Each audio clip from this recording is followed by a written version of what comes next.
do they just like watching brown people leave? You know? ICE gets to the airport. I spent my whole airport career pretending like I'm Mexican. Now, I have to switch back? Damn, bro. Damn, man. I've been practicing, being like, orale, you know what I mean? Just like, TSA, SA, you know? But yeah, you know, it's you got ICE airports and shit, and it's fucking crazy. I mean, if you don't know what ICE is at the airports now, because there's a government shutdown. Okay, Pleasanton. The government is it's the people we pay our monies to. You ever look at your paycheck and be like, where did that go? The government. That's what the government is. And so the government is they're in a partial shutdown as opposed to a full shutdown. They're like, we're kind of here, we're kind of not. They're working from home, basically. And they're out of shutdown because the Democrats and the Republicans cannot agree on how to fund ICE and how ICE should operate, okay? The Democrats are basically like, hey, let's fund them a little less and give them some restrictions. You know, maybe they can only pull their gun 3 times a day, you know what I mean? And the Republicans are like, fuck that, 6, you know what I mean? And so they're like, all right, let's close the meeting now. We'll get back at this next year. And so they're in a shutdown because they can't decide how to allocate funds to ICE. And so as a result, because of their shutdown, a lot of government employees are not getting paid. And who is basically affected by this? TSA, our trusted friends down at the airport, okay? And listen, a lot of people make fun of TSA, but that's a hard job. It's a lot of like this, you know what I mean? You gotta like this, it's a lot of this. A lot of this, man. It's a lot of, okay, yeah. Wait, is that a liquid? Okay. And so TSA is not, basically, TSA is not being paid right now, okay? And the thing is, they're still being like, hey, can you come in to work? And they're like, are we gonna get paid? No, come on, but still come in. They're like, fuck that, dude. Like, I don't think anybody wants to go to work for free, especially TSA, you know what I mean? And so a lot of TSA are not showing up. And I know a lot of you guys have heard this, but we're in Pleasanton, there's not an airport, so maybe you don't know, okay? But unless you guys built an airport recently, I don't fucking know about that. You're like, it flies to Livermore.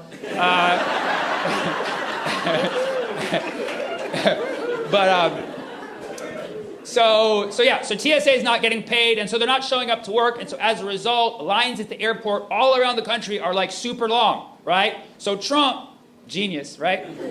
Trump, very stable genius, is like, send ICE there. That'll make everything better. And so they basically sent ICE to the airports, and ICE is there basically helping TSA, okay? Now, obviously, let's be honest, being TSA is not that hard of a job, okay? So, you know, if anybody can do it, ICE probably, right? Okay? But, like, it's a weird mix. ICE and TSA is a weird mix, okay? Because ICE is people who got rejected from the military, right? And TSA is people who got rejected from mall security. So it's a very strange combination. You know what I mean? TSA doesn't allow liquids, ICE is solid liquid, so it's very yin and yang. It's like ice and water. And so yeah, they're there. They're just hanging out. And I saw them. I went to the airport. I saw ICE there. It was so weird. They're just wearing their masks, just walking around like yeah. It's just like, is it COVID again? What the fuck's going on? And yeah, they're just walking around masked up. To be honest, not really doing shit.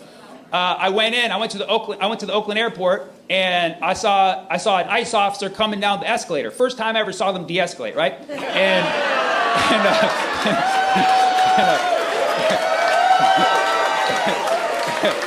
All right, fucking. When you land a political joke at Pleasanton, you fucking made it, dude. You know what I mean? That shit would have not worked in San Ramon. I'll tell you that much. It's just crazy. It's ironic. It's San Ramon. They already deported a Ramon. You know what I mean? Yeah, so the ICE officer comes down, he's just doing nothing, and I'm there like struggling with my bags because I have a bag of cameras, I have my bag of merch, I'm going on the road, I have my regular bag, I have my little bag, I have my backpack, and I'm just there kind of struggling, and I look at him, he's just like, and I was like, hey man, can you help me with my bags? He's like, nah. I was like, where are my tax dollars going? I'm like, please just help me like carry one of these bags. He's like, no. I'm like, there's a small Guatemalan child in one of them. He's like, all right, I got it. And then boom, help me take my bags up. And then we took my bag. We took my bags to go get them checked. I'm like, all right, I'm gonna check these. And I'm gonna take these with me. He's like, I don't get it. I'm like, we have to separate. I'm like, we have to separate the bags like a family. And I'm gonna deport these ones and take these ones for an uncomfortable amount of time. And yeah, so they're all around. And so a lot of people are now not showing up to the airport because ICE is there, which, okay, kind of a flex by the Trump administration. You know, you got to admit, like, they did that on purpose to be like, all right, now people are going to be weary. And in some places, ironically, the lines have gone down. But like, this is bad for business. Like, flying is a huge industry in the United States. Like, the airline industry is already so fucked by everything else going on, and now you're going to scare people from going to the airport. It's spring break, and you sent ICE to the airport. The fuck you doing? Nobody's like, let's go to Cancun. Hold my bags. And so yeah, it's bad for business because like a lot of people fly. Like, do you know how many non-citizens in this country fly? Fucking all of them. That's how they got here. So now you're gonna have motherfuckers coming in by boat and shit. So, you know, and so yeah. So it's just weird. If you go to the airport, it's just a very awkward vibe. It's very tense. Everybody's walking on thin ice. And it's just so weird to say this as an Arab American who grew up post 9/11, but I just want to be alone with TSA again.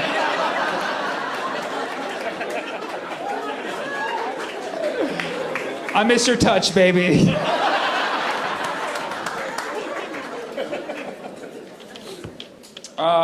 But yeah, it's fucking crazy, man. You know? I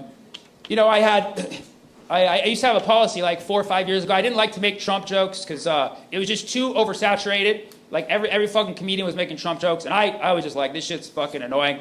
But then now in this term, he's doing so much shit. If I didn't make Trump jokes, my head would fucking explode. I just don't get it. I mean, because like, you know, I know people who voted for him like 7 times or whatever, and.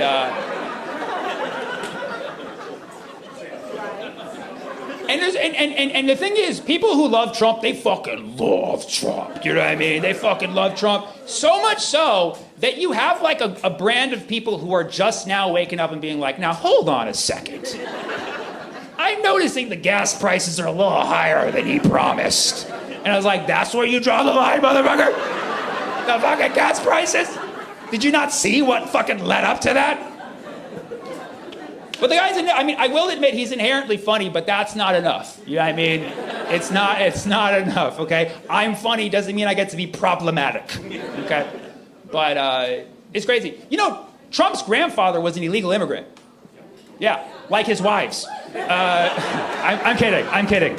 I don't know their status, but yeah, but Trump's grandfather was an illegal immigrant. He came from Germany, like the greats do, and it's just...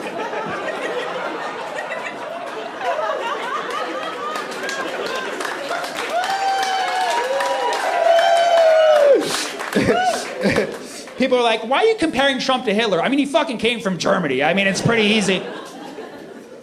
But yeah, so Trump's grandfather, he came in from Germany. He did not fill out his paperwork. He just fucking picked up and left Germany. Back, you know, if you've ever been to Germany, they have rules, okay? Even back in the fucking 1900s, they had rules. They're like, you got to fill out this paperwork. He didn't fill out none of that shit. He came straight to America. But back then, it was, I guess, chill. Yeah, so he, you know, his grandfather, he got right into the country because I guess ICE wasn't at the airport that day.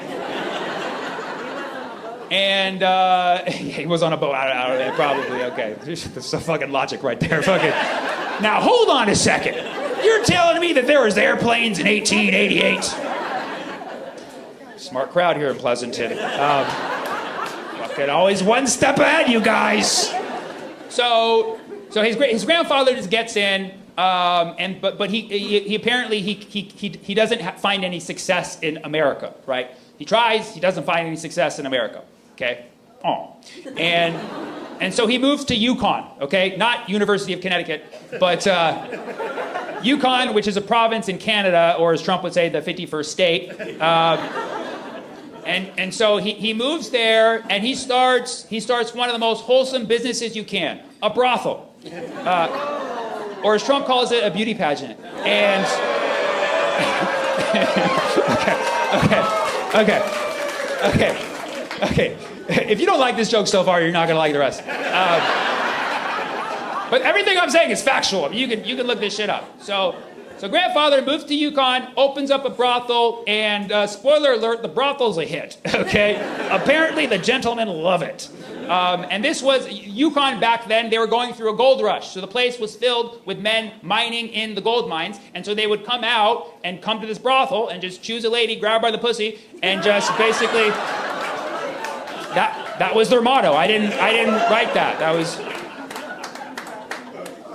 And within a few years, this business was booming, and that's how his grandfather made a fortune, and that's how the Trump family got their money.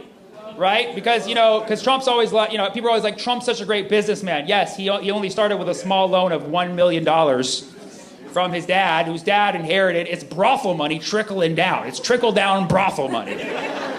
But apparently that was the business, because if you can make it in Yukon, you can, make it in other places apparently.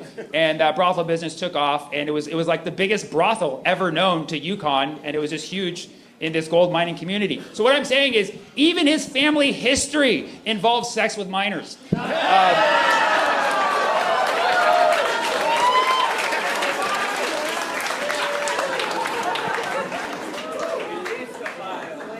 In all fairness, he probably doesn't do it anymore, just gold diggers. So, release the files, guys. Release the fucking files, man. Release them. Release them. Yeah, I'm glad we can all agree on that shit. I know this is gonna sound really weird, but I miss George W. Bush. You know what I mean? Like, not like him. He was a horrible person. He did so much horrible shit, but I just miss the times, Back when the government gave a fuck about us enough to, lie politely, Like, they don't even try no more, man. Like, Trump's about to get us into a nuclear war. Like, George Bush couldn't even say nuclear. Like, he would just be like, nuclear. I miss his, made-up words. Like, they misunderestimate me. Like, you go, buddy. You know what I mean?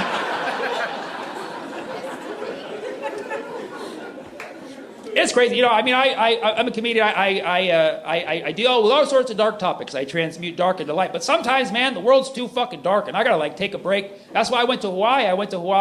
And then I ended up going to Japan. And that's when everything fucking broke out, right? I was when the United States attacked Iran, I was in Hawaii, and I was touring Pearl Harbor. And I was like, now hold on a second. I was like, is this part of the tour? And I got the fuck out of there, went straight to Japan. I was like, have you guys heard of World War before? They're like, yeah. And I was like, I had a couple extra weeks, so I was like, fuck it. I gotta go somewhere where nobody's thinking about the global situation, So, in Pleasanton, there was no direct flights. So I went to Thailand. I was like, yeah, I'm gonna fucking relax. Thailand's beautiful. I've been there once before. It's a beautiful tropical environment. Everything is fucking so cheap, okay? It's like Pleasanton, but cheap. You know what I mean? So it's not like Pleasanton at all, basically. It's Pleasant Island. It's not an island. But basically, so I went to Thailand. I was like, I'm gonna tune this shit out. I'm gonna turn off the news. I'm gonna relax.